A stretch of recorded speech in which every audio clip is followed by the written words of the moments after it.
What's my plan for long-term care? All right, so I had an email, drawing a blank the dude's name. So I definitely need long-term care because I can't remember. I just emailed him back. So my plan is actually quite simple. All right, so when we lived in New Jersey, it was 2011 and 12. So I was 42 and 43. Charlotte was 37 and 38. So we took out long-term care insurance from Knights of St. Columbus when we lived in New Jersey. We had 4 young whippersnappers. I see. It was 2011, 12. Yeah, so Maddie was 11, Chloe was 8, Kevin was 4, and Liam was 3, something like that. Yeah. One income, my income, and I was making okay money then. I mean, it's good. It's 6 figures, but it wasn't huge. Yeah, I was probably making 120 or something like that, which is good. Don't get me wrong. But Charlotte was staying home to raise the kids. We had a mortgage. I think we bought our house in New Jersey $450. I think the mortgage is probably $400 or something like that. I think we had a car loan. Yeah, so we had expenses, man. So we bought long-term care insurance because I said if something happens to me and I'm not dead but I need care, I'm in a world of Charlotte's in a world of hurt, dude. Because I'm the only source of income. You know what I'm saying? So let's just say I was able to qualify for Social Security disability. That's not gonna recoup anywhere near my salary, not by any stretch of the imagination. That's assuming I do qualify for Social Security disability insurance. And just because that puts me on Medicare, does that put her on there? Does it put the kids on there? I mean, they'll probably be on Medicaid because we have no income coming in, but that's not a good place to be. So we said, okay. Then never mind the costs that come with, not just not working, but the costs that come with the providing of the long-term care services. So we bought long-term care because of those things, long-term care insurance. I can't remember specifics of the plan we got, and it's still not that cheap. As even back then, even though you always want to buy the insurance when you don't need it. You ever notice like a bank wants to loan you money when you don't need the loan, but they never want to loan you money when you need it?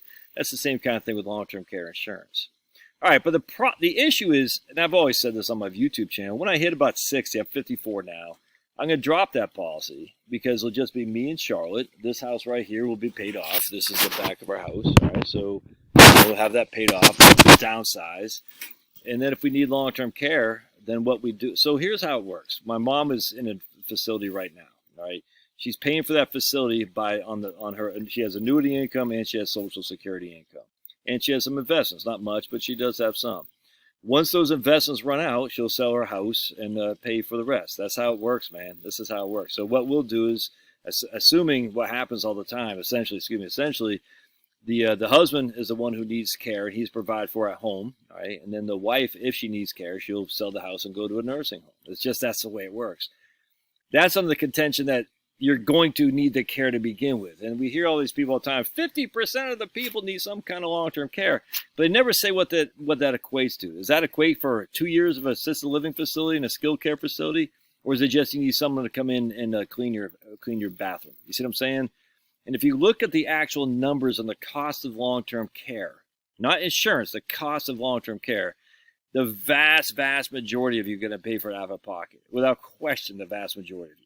Now, there are some circumstances where people spend more than $100,000 to $200,000 a year on that, for sure. Not just a year, but over the course of their need of long-term care. My grandma was in a facility, a year and a half to 2 years, and she probably spent $250,000 on it. Sucks.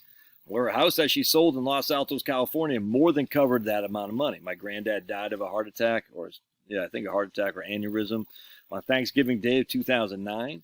Grammy went to a nursing home 2010, died in 2012. Yeah, because the inheritance we got was what allowed us to put the down payment on this house.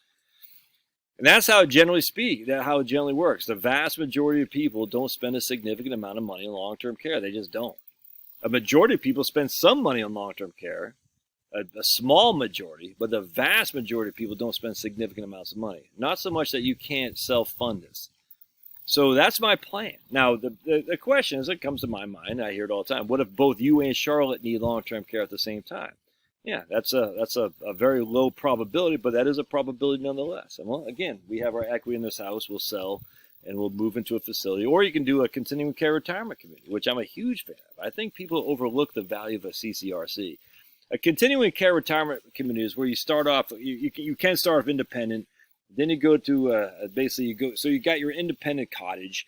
Then you go to an apartment inside the building. And then if you need assisted living, you get assisted living. And then you can transfer, graduate if you need skilled care.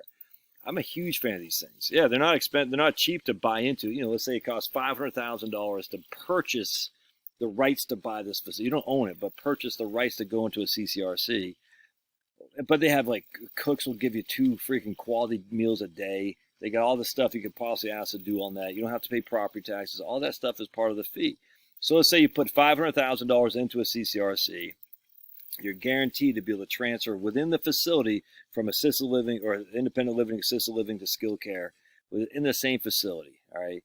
You got to pay, $6,000-$7,000 a month on top of that. Well, if you factor in, the most middle to upper middle class people, they're already spending about $6,000-$7,000 a month anyway. All right, so now you no longer have the cost of your food because that's part of it. Now you might have to pay for a third meal, but you don't have the cost of your property tax. You don't have the cost of maintenance. That's all included in there. Yeah, so it's not cheap, but it's not overly expensive the way some people are led to believe. So you can go to a CCRC. Let's say you're 72 years old. You contact Virginia Mennonite Retirement Community. I'd like to go to independent living. We don't have any spaces. I'll get you online. We can set you up, put you on a number. Your 2 years come up. We have a space available. Now you're 73 years old. Yeah, it's going to cost you $500,000, or maybe it's less, maybe it's more, whatever the place where you live. To buy the rights to go in there, it's going to cost you $7,000 a month. That includes 2 meals a day, all the activities you could possibly think, probably includes utilities and whatnot. Is it worth it? Sure, absolutely. Now, if you can't afford it, you can't afford it. So what do you do then? Well, again, most likely, my mom's house is probably worth $350 or something like that. Not a huge amount of money, but most likely what you do is just sell your house. That's even if you need it. And the vast majority of us don't. So that's my long-term care plan. I got insurance to cover why I'm a huge risk, because my wife would be literally done for financially if something happened to me. Once the kids are out, the house is paid for, I'll drop my policies. We'll sell this house, downsize, and if something happens to me, which probably will, I'll probably die doing a YouTube video. You'll see it live right here. Say, oh man, what happened to Josh? Is he sleeping? No, he passed on. Monkeypox got him. And then you'll say, okay, but what happens to Charlotte? Well, if something happens to Charlotte, my wife, she'll sell the house, and that's how it works. All right. Hope this helps. God bless. Love to hear your thoughts. What are your experiences with it? I mean, love to hear your experiences with your own plan for long-term care. And don't forget to fondle or paw the like button.